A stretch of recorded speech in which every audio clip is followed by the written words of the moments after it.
Aphorism 3 के बारे में जो डॉक्टर हनीमैन जी ने बताया है उसका पार्ट 2 के बारे में मैं डिस्कस करता हूँ आपसे। चिकित्सक की योग्यता और अनुभव के लेकर के उन्होंने एफोरिज्म 3 में लिखा है। चिकित्सक यह भली प्रकार समझता है कि उन्हें किन किन बातों को ध्यान में रखकर रोगी का इलाज किया जाता है। वह रोग और उसके लक्षणों का निदान करने के साथ साथ पूरी तरह यह भी समझता है कि किस दवा में किस रोग का इलाज करने की शक्ति होती है। मतलब मटेरिया मेडिका का ज्ञान होना उसको बहुत ही ज़रूरी है और डिजीज ऑफ नॉलेज का भी होना बहुत ज़रूरी है। पहले वो बीमारी को समझे और मटेरिया मेडिका को भी समझे, तभी उसका दोनों का सिमिलर होना बहुत ज़रूरी होता है। जैसे प्रिंसिपल जो है वो आगे के एफोरिज्म में बताऊंगा। होम्योपैथी में 3 प्रिंसिपल होते हैं, मिनी, मोनो, सिमिली। ये 3 प्रिंसिपल को लेकर के होम्योपैथिक दवा प्रिस्क्राइब की जाती है। वो किस दवा में किस रोग का इलाज करने की शक्ति होती है।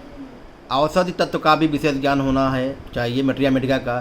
चिकित्सक रोग का निदान और औषधि का चुनाव करने के साथ साथ इस बात की पूरी जानकारी रखता है कि उसको कितनी मात्रा में दवा की कितनी खुराकी देनी चाहिए और इसके साथ भी कि दवा का प्रयोग करने से रोगी के शरीर में कौन कौन से नई परेशानी या नए नए सिम्टम्स हो रहे हैं और इन सिम्टम्स को कैसे वो दूर किया जा सकता है।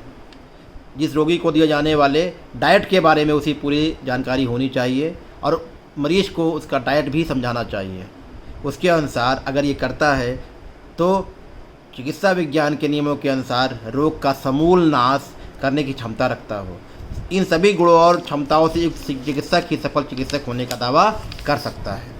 चिकित्सक को सबसे पहले यह मालूम करना चाहिए कि रोगी की तकलीफ़ क्या होती है, उसके सिम्टम्स को नोट करना चाहिए।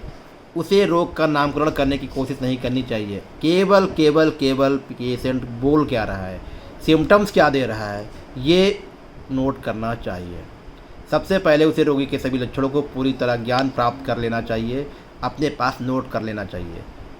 इन लक्षणों की जड़ को पकड़ने की कोशिश करनी चाहिए कि एलिमेंट फ्राम क्या है, इसका कॉजेशन क्या है उसका। इसके बाद ही चिकित्सक को विचार करना चाहिए कि रोगी के संपूर्ण लक्षणों के समान कृत्रिम रोग पैदा करने की क्षमता या किस दवा में है। सिमिलियर जो सिम्टम्स बता रहा है उसी तरह की मटेरिया मेडिका में कौन सी मेडिसिन है जो सिमिलियर है, वह मटेरिया मेडिका का पूरा ज्ञान जानकारी होनी चाहिए। इतना ही काफ़ी नहीं है, दवा का चुनाव कर लेने के बाद उसमें यह डिसीजन लेने की क्षमता होनी चाहिए कि रोगी को यह दवा किस पोटेंसी में देनी चाहिए। उसे यह भी मालूम होना चाहिए कि उसके द्वारा देने वाली मेडिसिन का सही गुण क्या है और कितने कितने समय के अंतर से उसका देना चाहिए। रिपीटिशन भी बहुत ज़्यादा ज़रूरी है। सही दवा, सही डोज और सही टाइम, ये तीनों चीज़ें एफोरिज्म 3 में मास्टर हनीमैन जी ने बताया है। चिकित्सक को यह भी मालूम होना चाहिए कि इलाज के दौरान रोगी को क्या क्या परहेज होने चाहिए, क्या क्या खाने में परहेज रखना चाहिए, किन चीज़ों का व्यवहार भोजन में करना चाहिए और कौन सी चीज़ों को खाने से बचना चाहिए। इससे रोग की दवा का असर नष्ट नहीं होता है और रोग जोर नहीं पकड़ने पाता है और मरीज धीरे धीरे करके अपने बीमारी से मुक्त हो जाता है। तो ये हनीमैन जी ने, मास्टर हनीमैन जी ने एफोरिज्म 3 ऑर्गेनाइजेशन ऑफ मेडिसिन में बताया है।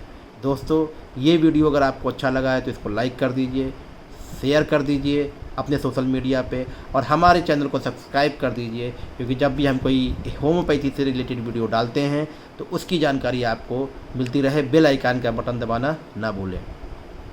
होम्योपैथी से रिलेटेड कोई अगर सवाल हैं आपके पास तो वो हमें कमेंट बॉक्स में लिख दें, उन सवालों के जवाब देने की कोशिश करूँगा। और अगर कोई मुझसे बात करना है या कोई व्हाट्सअप करना है तो आपको मेरा व्हाट्सअप नंबर 9305858930, ये मेरा कॉलिंग नंबर भी है और व्हाट्सअप नंबर भी है।